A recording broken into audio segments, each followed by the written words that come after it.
दोस्तों, इस दुनिया के करीब 60 से अधिक देशों में लगभग 4 अरब से ज्यादा लोग मतदान करेंगे और शायद जब तक ये वीडियो आप लोग देख रहे होंगे बहुत सारे लोग अपना वोट दे भी चुके होंगे। अब कहने को तो इसे मतदान कहा जाता है, लेकिन खबरों और वायरल हो रही वीडियोस को अगर देखा जाए, सुना जाए और उनको जज किया जाए तो ऐसा लगता है कि ये मतदान नहीं हो रहा बल्कि मत छीना जा रहा है। सत्ता पक्ष के नेता चाहे इस बात को कितनी भी जुटला दे, लेकिन ये बात भी सच है कि एक्सपर्ट्स को लगता है कि डेमोक्रेसी मौजूदा समय में एक बेहद क्रिटिकल फेज से गुजर रही है। उन्हें डर है कि चुनावी प्रक्रिया में कई तरह से धांधली की जा सकती है और इसे रोकने के लिए उन लोगों ने कई सारे उपाय भी सुझाए हैं। दोस्तों, डेमोक्रेसी का सबसे मजबूत पिलर माना जाता है चुनावी अखंडता, यानी ऐसी चुनाव प्रक्रिया जो मतदाताओं की इच्छा से और वो किसे वोट करते हैं इसकी पूर्ण स्वतंत्रता को दर्शाती हो, तब इसे चुनावी अखंडता कहा जा सकता है। और इसके लिए बेहद जरूरी है कि लोग चुनाव की प्रक्रिया पर भरोसा करें,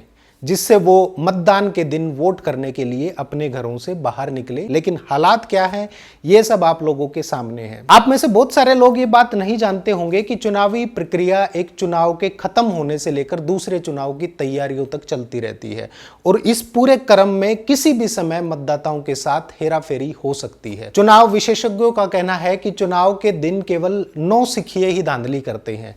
पेशेवर लोग एक साल पहले ही चुनाव में हेराफेरी करनी शुरू कर देते हैं, उसकी तैयारी शुरू कर देते हैं और आपको भनक भी नहीं लगने देते। हेराफेरी के इन तरीकों में शामिल है सत्ताधारी सरकार द्वारा विपक्ष को डराने की, धमकाने के लिए सुरक्षा बलों और सरकारी एजेंसियों का बड़े पैमाने पर इस्तेमाल करना, विपक्ष के संदेश को रोकने के लिए मीडिया पर सेंसरशिप लगाना और सत्ताधारी पार्टियों का पक्ष लेने के लिए चुनावी रजिस्ट्रेशन प्रक्रिया में फिक्सिंग करना। ऐसे में आम तौर पर क्या होता है कि सत्तारूढ़ दल ऐसे जजों को नियुक्त करता है जो स्वतंत्र नहीं होते, ताकि अंतिम नतीजों के खिलाफ कोई अपील स्वीकार ना हो सके, और ऐसा करके बड़े पैमाने पर डर का माहौल बनाया जाता है। इसके अलावा चुनाव में हेराफेरी करने का एक और तरीका है चालबाजी या अनुचित लाभ की नीयत से चुनावी क्षेत्रों का फिर से परिसीमन करना। अक्सर सत्ताधारी पार्टियां या सरकारें अपने प्रचार अभियान चलाने और चुनावी प्रक्रिया को बदनाम करने के लिए गलत सूचनाएं फैलाने की कोशिश करती हैं और इसी बीच वोट खरीदने के लिए सरकारी खजाने का भी खूब इस्तेमाल किया जाता है। दोस्तों, अब ये तो एक अलग बात होगी जो एक लंबे समय से चली आ रही है, लेकिन हमें खुद को धोखा देने की जरूरत नहीं है। मैंने ऊपर जितने भी फैक्टर बताए हैं, जितने भी फैक्ट्स बताए हैं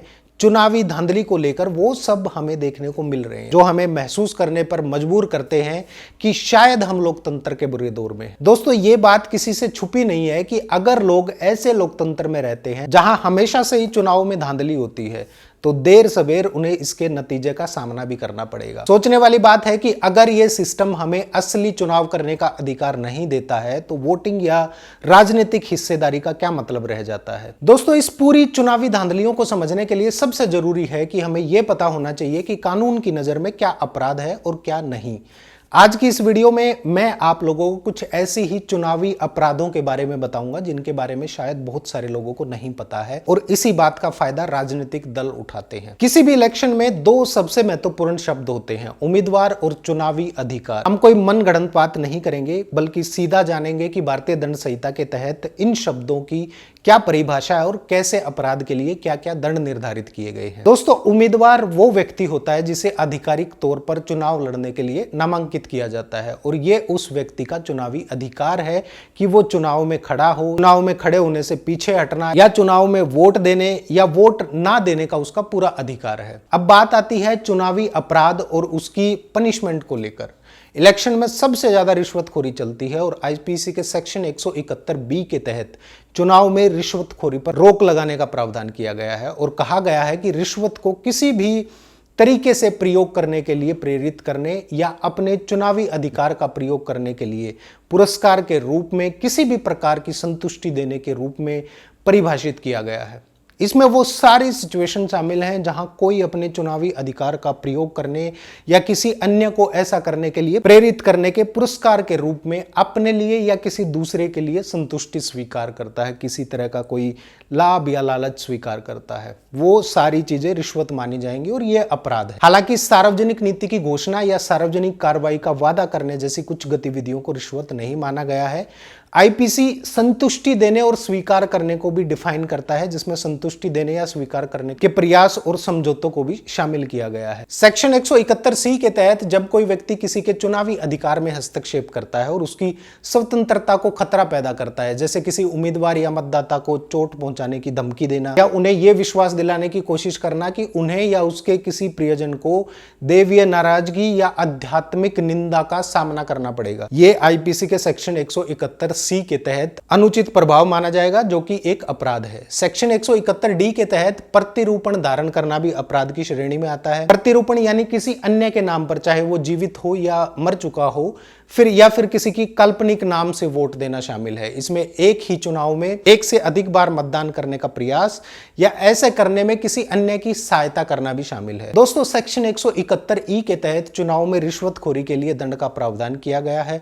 रिश्वतखोरी का दोषी पाए जाने वाले किसी भी व्यक्ति को 1 साल तक की जेल, जुर्माना या फिर दोनों का सामना करना पड़ सकता है। इसके अलावा इलाज, भोजन, खाने पीने की चीजें या मनोरंजन की पेशकश करके रिश्वत देने पर केवल जुर्माने का प्रावधान किया गया है। सेक्शन 171F के तहत चुनाव में अनुचित प्रभाव या दिखावे के लिए दंड का प्रावधान किया गया है। दोषी पाए जाने वाले व्यक्ति को 1 साल तक की जेल, जुर्माना या फिर दोनों से दंडित किया जा सकता है। इसके अलावा सेक्शन 171G चुनाव के परिणामों को प्रभावित करने के इरादे से दिए गए झूठे बयानों को लेकर प्रावधान करता है। किसी उम्मीदवार के व्यक्तिगत चरित्र या आचरण के बारे में गलत बयान प्रकाशित करना, यह जानते हुए कि झूठ है, यह अपराध केवल जुर्माने से दंडनीय है। सेक्शन 171H के तहत चुनाव के संबंध में अवैध भुगतान को लेकर प्रावधान करता है। इस सेक्शन के तहत किसी उम्मीदवार के चुनाव को बढ़ावा देने या उसकी लिखित अनुमति के बिना उसके चुनाव को बढ़ावा देने या खरीदने के लिए खर्च करने या अधिकृत करने पर 500 रुपए तक का जुर्माना हो सकता है। सेक्शन 171I चुनाव से संबंधित खर्चों के रिकॉर्ड ना रखने पर सजा का प्रावधान करता है, जिसके तहत 500 रुपए तक का भारी भरकम जुर्माना लगाया जा सकता है। दोस्तों, सरकार और पक्ष विपक्ष मिलकर लोगों को आपस में बांटते और लड़ाते रहते हैं, कभी धर्म के नाम पर तो कभी जात पात के नाम पर, लेकिन कभी भी कोई नेता इस चुनावी प्रोसेस के दौरान होने वाले अपराधों पर लगाम लगाने की बात नहीं करेगा। ये ऊपर मैंने जितने भी कानून बताए हैं, क्या कभी किसी नेता ने इन कानूनों को कठोर करने की बात कही है? क्या कठोर दंड का प्रावधान करने की बात किसी ने उठाई है? नहीं कहेंगे, क्योंकि उनको पता है जनता को ऐसे कानूनों के बारे में पता ही नहीं है, इसलिए कोई सवाल उठाएगा ही नहीं। वहीं दूसरी तरफ आम जनता पर भारी भरकम जिम्मेदारियां लाद दी जाती हैं और टैक्स पर टैक्स वसूला जाता है। इसके अलावा भ्रष्टाचार के रूप में भी जनता से ही वसूली की जाती है। वो जो चढ़ावा दिया जाता है वो इन सब से अलग होता है, जिसका कहीं रिकॉर्ड नहीं होता। कभी अपने नेताओं से इन चुनावी गड़बड़ियों में होने वाले धांधलियों को लेकर कानून को जो कानून है उनको मजबूत और कठोर करने की बात करके देखना। अगर साफ छवि का नेता होगा तो निर्विरोध आपकी बात मानकर इस मुद्दे को उठाने की बात करेगा। नमस्कार।